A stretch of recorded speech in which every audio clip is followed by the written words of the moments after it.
chose the story Nubs, the true story of a mutt, a marine, and a miracle. It's the audience is for primary grades. I guess I'm a secondary teacher, so I'm not positive. Maybe third grade, second, third grade. I'm not real sure about that. Curricular area, I think it would work for an elementary librarian or the teacher to present this story to the children.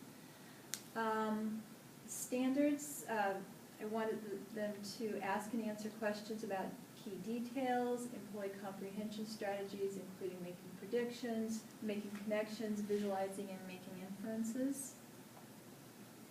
The description of the strategy that I used the ask questions before, during, and after reading, because I thought this was a story that students would want to discuss, that there were enough elements that they would all be able to contribute. They'd have background knowledge, such as things about pets, dogs. Students would be able to make connections to a number of things, including the dogs and pets, maybe military experience, having a parent or a loved one who's been serving in the military, or even the States when the dog flew back to the United States. Students would analyze the story by identifying and explaining cause and effect relationships that were addressed in the story as well. I included some of the stories that you could use, such as what clues does the title, subtitle reveal, what information do you know about this topic, what expectations do you have when you read nonfiction.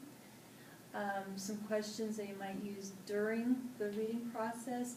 What do you understand from the paragraph you just read? What images can you visualize? Some after questions that you might use to help them make connections.